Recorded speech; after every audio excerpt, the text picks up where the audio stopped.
Yo, what's going on, guys? Crispy Flakes here. Welcome to Extra Crispy, guys. For today's video, we got the final video of this Austin Sweat series, ranking the all-time best center from every single NBA team, guys. So let me know in the comment section below, guys, who is the greatest center of all time.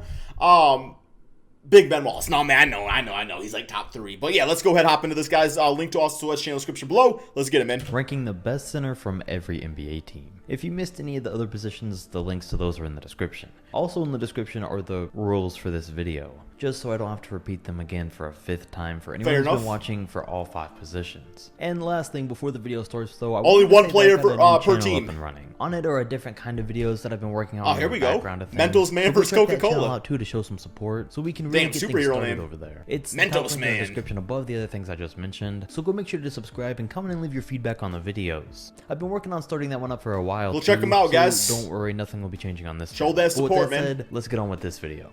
Number 30, the Hornets with Al Jefferson. Bruh. I really do feel like the Hornets have come in at 30 in every single one of these videos. 29, the Mavericks and Tyson. That was the quickest damn team analysis I've ever seen. Okay. Chandler. Tyson? We're really doing this. We're really ranking Tyson Chandler as the Mavs all-time best center, even though he's only played 2 seasons for them and averaged 10 a game. But there was really no one better to choose from. On the bright side, though, he did play a big part on their 2011 championship team and played great defense. What about Eric Dampier? I mean, come on, Dallas. Get some better centers. 28. The Cavs with Zydrunas Ilgauskas. Yeah, Big Z! Solid center for Cleveland during LeBron's first run, but nothing special. 27. Brook Lopez for the Nets. He had a solid 9-year stretch with the Nets, all-time leading scorer on that team for them, but they were a terrible team almost his entire time there. 26. The Bucks and Bob Lanier. Kareem would have taken the spot, but he'll be ranked on the Lakers. As for Lanier, he had his best years on the Pistons for sure, but Lanier, I think it's pronounced. In Milwaukee. 25.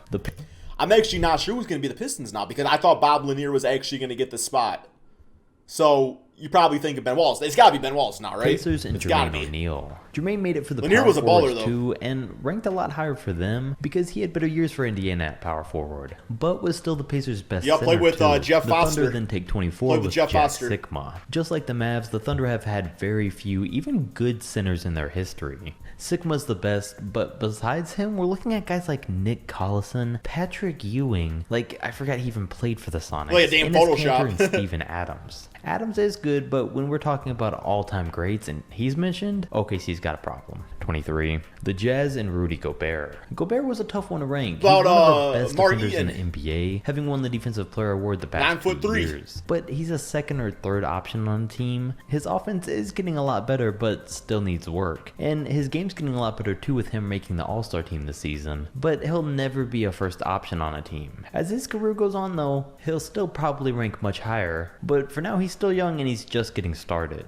Next up, the Grizzlies come in at 22 with Marc Gasol. Yes, sir. We only rank Gasol slightly higher than Gobert because since he played a lot longer, he had the more diverse and complete offensive game. Also a defensive player of the year, nearly as good as Gobert's, it's all good for different reasons. With him winning 1 defensive player award. Gasol didn't just block shots, he could, but he could also and still does have the ability to size up bigger centers and stand his ground, not letting them get past him, while also having the mobility to stay with some guards in the league. I'm sure Gobert will eventually rank over Marc, but for right now, he doesn't. 21. The Raptors and Chris Bosh. I ranked Bosh pretty high in my power forwards video for how well he performed with the Miami Heat, but with the Raptors, he played a lot of years there. I could have swore he was a power forward on that team. I could be wrong, because didn't they run Bosh and Bargnani together? I guess either one you consider the center, but I thought Bosh was considered the power forward.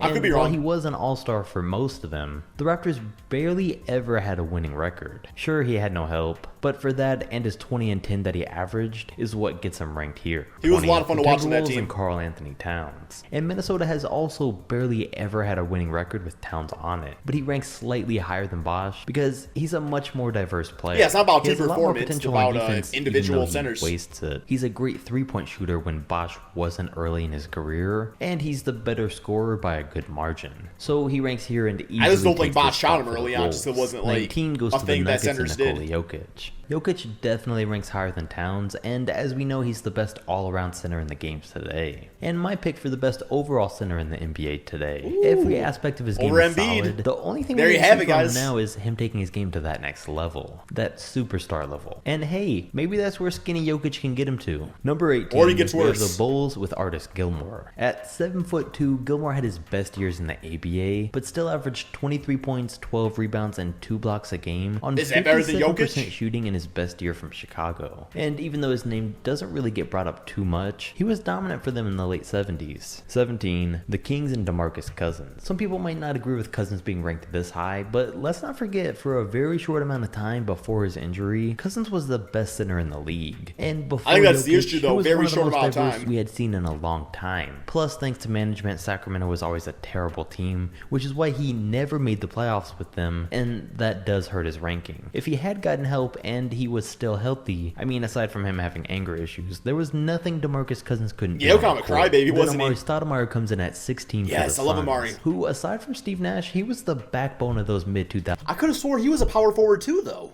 Because didn't they have, because the lineup was Steve Nash, Raja Bell, Sean Marion, Amari Stoudemire, then I think, I could be wrong, Stephen Hunter? That's a name, right? That was a center name. Although I'm sure they did run a lot of lineups with, like, you know, Marion at the 4, Amari at the 5, you know, Raja Bell at the 3, and probably, like, Barbosa at the 2 spot. So, okay.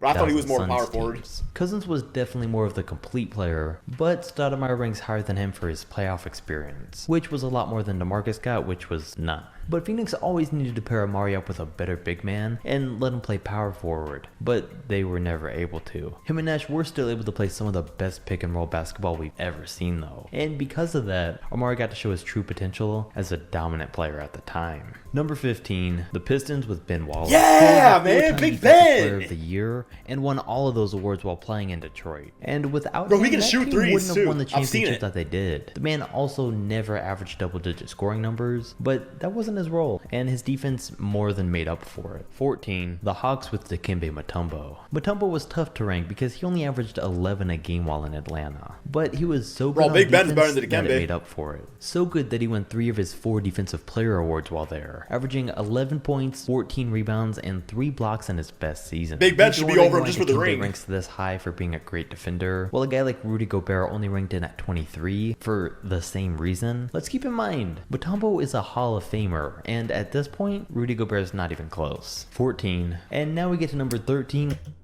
Oh, I thought the Pistons had another one, guys. We all about to toss Luke Kennard as center? I think that must have been it, man. With the Heat, I think he played center for one game before. Was great on offense, but it was also small ball. Defense. Early in his career, during his best years in Miami, he was averaging 20, 10, and 3.8 blocks a game. Times were different back then. Guys were shooting less threes and driving in more, in turn getting blocked more. But still, even without that, 3.8 blocks a game is a lot. And Mourning was a Defensive Player of the Year in both of the seasons he averaged those numbers. Number 12, Anthony Davis for the Pelicans, whose true position, as we know, is power forward. Yeah, he actually hated playing center. He also did rank in that video, but he played a few years at center too while New Orleans didn't have one. And he ranks this high for a lot of the same reasons that DeMarcus Cousins ranked where he did. New Orleans was always a bad team while he was there, and he rarely ever had the playoffs that one time. But he is also one of maybe the most diverse big men ever. He has scoring champ potential on offense every year, Defensive Player of the Year potential on defense, and always has MVP potential. He's just never been in the right position to win. For him was Tyson Chandler with CP3. He never made the playoffs with the Kings, and while Anthony Davis barely played many more playoff games, the man still averaged 30, 13, 2, and 2 in 2018. Oh yeah, 80's better and was than dominant, Boogie. making it to the second round. No argument and seeing there. that his game translates even better to the postseason is why he ranks this high. Number 11, Bob McAdoo for the Clippers. McAdoo played great for the Clippers back in the 70s when they were still the Buffalo Braves. And while he was there, he led the NBA in scoring 3 straight seasons and won an MVP, making him the first MVP of the video. And the Wizards take number 10 with Wes Unseld. RIP to Wes Unseld. The man was without a doubt a Hall of Famer and did so while only averaging 10 points a game as a 6'7" center. Wow. 9, the Blazers and Bill Walton. Listen to this run Small he ball had before Portland. small ball. In 1977, he averaged 18, 14, and 3, leading the league in blocks and rebounds. awards, making the all-defensive first team, winning the NBA championship and finals MVP, and then in 1978, he won the MVP award. Oh, and all of that was in the middle of playing limited games with a broken foot. Number 8, the 76ers and Moses Malone. Moses kind of played the longevity in the 80s and argument was one again, of the though. most dominant two-way centers of all time. He was an NBA champ and a 2-time MVP while in Philly. 7, the Knicks with Patrick Ewing. Without a doubt the best Knicks player of all time. Never got a championship due to playing in the MJ era, but did make it to the 94 finals against Hakeem while Jordan was retired. And Ewing holds nearly every single important Knicks record that there is. Number 6, the Orlando Magic with Shaq.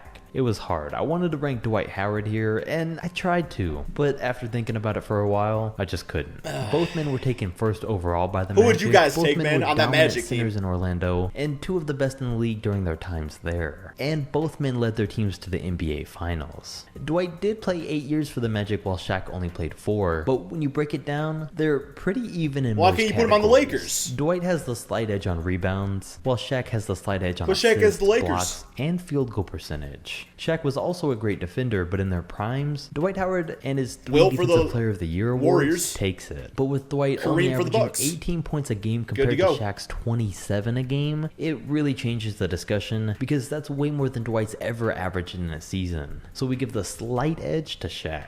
5, David Robinson for the Spurs. All-time Shaq's the much better center, but David played his whole career in San Antonio, and he really is an underrated player. Throughout his career, he was a league MVP, a defensive player of the year, a scoring champ, rebounding leader, and led the league. Well, that's my thing. Like in this case, we're using like longevity because Robinson played for the Spurs longer. But then like Bill Walton, I mean, like he had like an injury-plagued career. So Blocks, which all That's definitely what probably helped his kinda case for confuses being me. top 5 on this Bro, he's list. holding his Number damn whole 4, arm. The Rockets with Hakeem Olajuwon. The guy that's been pretty much known for most of his career and ever since then as the most complete and diverse center of all time. In his the prime, dream. while MJ was retired, he was by far the best player in the NBA, having won the MVP, Defensive Player of the Year, NBA Championship, and Finals MVP all in 1994. And for 94 and 95, he was the best player on offense, the best player on defense, and even though he was never the fastest or the strongest, Now I got my he basketball hoop, guys. I dominated can work the on my dream competition shake. his entire career. 3, Nah, I'll be the dream Warriors and cake, Wilt man. Chamberlain. And I had Call to me the dream include Wilt cake. for the Warriors because that's where he had all of his personal best seasons, Oh my including his God. 50-point per game season. Towards the end of his career was when he became a Insane. better teammate and averaged less numbers, but during the beginning, he was the most dominant player of all time Great during defense. his respective era. Number 2, Bill Russell and the Celtics. And we have to put him over Wilt because while Wilt was putting up the numbers, Bill was collecting all the rings. And championships mean more than just pure stats in pretty much every situation. Then finally for number 1, we have the Lakers and Kareem. And like most I would have put Kareem for the Bucks, and then I would have put Shaq on the Lakers.